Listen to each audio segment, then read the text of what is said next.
नमस्कार, आप देख रहे हैं 4 PM। मैं हूं आपके साथ सिमरन। दिल्ली में 2025 में विधानसभा चुनाव होने हैं, जिसको लेकर आम आदमी पार्टी पूरी तैयारी के साथ मैदान में उतर चुकी है और आप संयोजक केजरीवाल ने विधानसभा चुनाव 2025 का मोर्चा संभाल दिया है।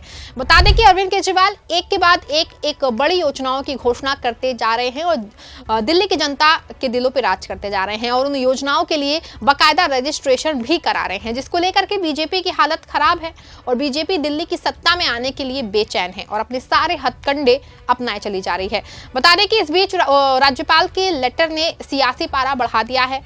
दिल्ली के उपराज्यपाल वीके सक्सेना ने आतिशी को पत्र लिख करके अरविंद केजरीवाल की ओर से कथित तौर पर अस्थायी मुख्यमंत्री कहे जाने को आपत्तिजनक बताया है। उपराज्यपाल ने कहा कि सार्वजनिक रूप से आपको अस्थायी मुख्यमंत्री कहे जाना मुझे बहुत आपत्तिजनक लगा और मैं इससे आहत हुआ। ये न केवल आपका अपमान था बल्कि आपकी नियुक्ता महामहिम भारत की राष्ट्रपति और उनके प्रतिनिधि के रूप में मेरा भी अपमान था। कुछ ही देर बाद सीएम आतिशी ने उपराज्यपाल के पत्र का जवाब भी दिया। जी हाँ, वहीं एलजी ने पत्र में आगे कहा कि उपराज्यपाल होने के नाते मैं इस स्तर के पब्लिक डिस्क्लोजर से चिंतित हूं। साथ ही मेरी सरकार की पूर्णकालिक मुख्यमंत्री को अस्थायी मुख्यमंत्री के रूप में प्रस्तुत करने के संभाषण से आहत हूं। अस्थायी अथवा काम चलाऊ मुख्यमंत्री को जो व्याख्या केजरीवाल ने की उसका कोई संवैधानिक प्रावधान नहीं है और ये बाबा साहेब अंबेडकर की ओर से रचित संविधान में निहित लोकतांत्रिक भावना और मूल्यों की निंदनीय अवहेलना भी है। बता दें कि उपराज्यपाल ने आगे कहा कि ये सभी जानते हैं कि आपको किन परिस्थितियों में मुख्यमंत्री बनाया गया। पिछले 10 सालों में यमुना की बदतर हालत हो या पीने के पानी की भयंकर कमी, कचरे के पहाड़ों का मुद्दा या औद्योगिक क्षेत्रों में बुनियादी सुविधाओं की कमी, सड़कों और सीवर लाइन की दुर्दशा हो या स्वास्थ्य की चरमराती व्यवस्था, अनधिकृत कॉलोनियों में सुविधाओं का घोर अभाव हो या झुग्गी बस्तियों में नारकीय जीवन, एक मुख्यमंत्री द्वारा जिसको अस्थायी और काम चलाऊ घोषित किया जा चुका हो 3-4 महीने में कुछ भी कर पाना कितना संभव है, ये सभी जानते हैं। और उन्होंने आगे कहा कि अपनी विफलताओं को आपके नेता ने सार्वजनिक रूप से स्वीकार भी किया है, परंतु मुख्यमंत्री के रूप में अब इन सभी क्षेत्रों में विफलताओं की जिम्मेदारी आपकी ही मानी जाएगी। जिस प्रकार से अरविंद केजरीवाल द्वारा आपकी उपस्थिति में अनधिकृत रूप से वरिष्ठ नागरिकों मुख्यमंत्री के नाम पर ही महिलाओं संबंधी योजना की हवाई घोषणा की जा रही है, इससे मुख्यमंत्री के पद तथा मंत्री परिषद की गरिमा भी धूमिल हुई है। हाल ही में दिल्ली सरकार के 2 विभागों द्वारा प्रेस में जारी सार्वजनिक नोटिस के माध्यम से पूर्व मुख्यमंत्री द्वारा अस्तित्वहीन योजनाओं हेतु पंजीकरण कराए जाने के संबंध में लोगों को सावधान रहने को कहा गया है। वहीं ये घटना अभूतपूर्व है और आपके लिए निश्चय ही असहज करने वाला रहा होगा। हालांकि मैं उन विभागीय अधिकारियों की सराहना भी करता हूं जिन्होंने अपने कर्तव्यों का निर्वहन करते हुए जनहित में भ्रामक योजनाओं और उसके पंजीकरण के संबंध में सही तथ्यों को जनता के सामने पेश किया। मैं आपके सफल और उज्जवल भविष्य की कामना करता हूं। मेरा ये पत्र आपको व्यक्तिगत तौर पर लिखा गया है, परंतु आने वाले समय में इसे वर्तमान के परिप्रेक्ष्य को रेखांकित और रिकॉर्ड करता हुआ दस्तावेज माना जाए। आपको बता दें कि उपराज्यपाल के पत्र का जवाब देते हुए मुख्यमंत्री आतिशी ने कहा कि आप गंदी राजनीति करने के बजाय दिल्ली की बेहतरीन जो है उस पर ध्यान दीजिए। अरविंद केजरीवाल जी ने 9.5 साल दिल्ली की बेहतरी के लिए काम किया है। मैं अरविंद केजरीवाल द्वारा दिखाए गए रास्ते पर सरकार चला रही हूं। दिल्ली की जनता ने अरविंद केजरीवाल को बार-बार जिताया है। मैं आपके द्वारा महिला सम्मान योजना में अडंगा डालने से एक महिला होने के नाते व्यक्तिगत रूप से आहत हूं। बता दें कि मुख्यमंत्री ने आगे कहा कि उपराज्यपाल के रूप में एक मनोनीत सदस्य होते हुए भी आप दिल्ली सरकार का एक हिस्सा भी हैं।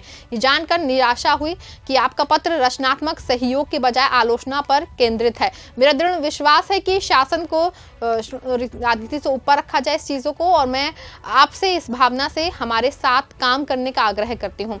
आपको बता दें कि दिल्ली में अब उपराज्यपाल वीके सक्सेना और मुख्यमंत्री आतिशी के बीच लेटर वॉर जो है वो शुरू हो गया है। एलजी के लिखे पत्र का मुख्यमंत्री ने जवाब दिया है।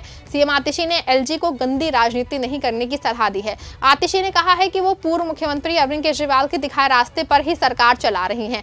मुख्यमंत्री आतिशी ने एलजी वीके सक्सेना के पत्र पर पलटवार करते हुए कहा कि आप गंदी राजनीति करने के बदले प्रदेश की बेहतरी पर ध्यान दें। एलजी के पत्र के जवाब में सीएम आतिशी ने कहा कि हमारे देश के लोकतांत्रिक लोकतांत्रिक सिद्धांतों का प्रमाण है कि सरकार के सभी निर्वाचित सदस्य वास्तव में अस्थायी हैं और अपने कार्यकाल की अवधि तक ही पद पर बने रहते हैं।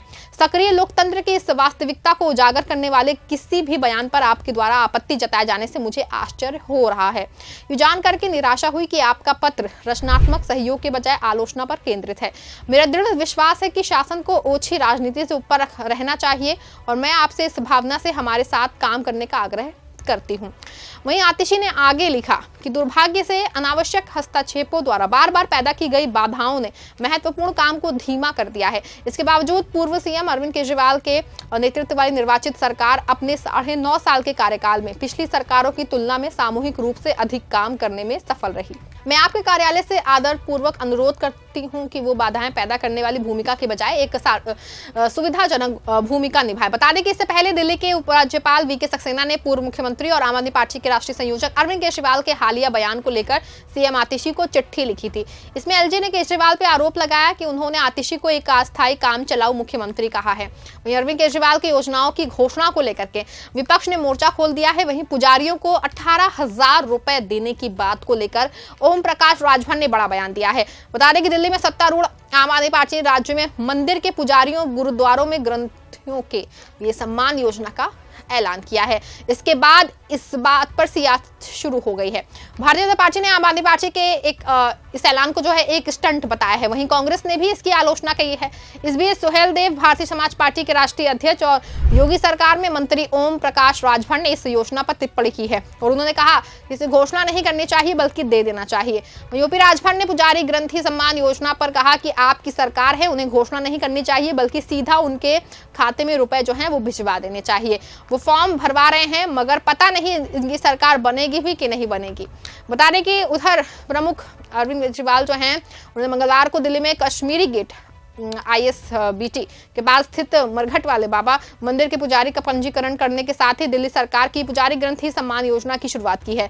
फरवरी में होने वाले विधानसभा चुनावों से पहले घोषित इस योजना के तहत केजरीवाल ने कहा है कि अगर आम आदमी पार्टी दिल्ली की सत्ता में दोबारा लौटती है तो सभी हिंदू मंदिर के पुजारियों और गुरुद्वारों के ग्रंथियों को 18,000 रुपए का मासिक मानदेय दिया जाएगा। उन्होंने एक्स पर एक पोस्ट में कहा कि आज मैं मरघट बाबा के मंदिर में गया, पुजारी ग्रंथी सम्मान योजना आरंभ की। आज यहाँ महंत जी का जन्मदिन है, मैंने उनके साथ उनका जन्मदिन भी मनाया है। इससे पहले सोमवार को केजरीवाल ने कहा था कि पुजारी और ग्रंथी हमारे समाज का एक महत्वपूर्ण हिस्सा है लेकिन उनकी अक्सर जो है उपेक्षा की जाती है। देश में पहली बार हम उन्हें समर्थन देने के लिए एक योजना शुरू कर रहे हैं। इसके तहत उन्हें 18,000 रुपए का मासिक भत्ता दिया जाएगा। देखना होगा कि आखिर आतिशी के जवाब से राज्यपाल संतुष्ट होते हैं या फिर कोई लेटर और जारी करते हैं, पता चल जाएगा। इस खबर बस इतना ही। आप देखते रहें 4 PM। धन्यवाद।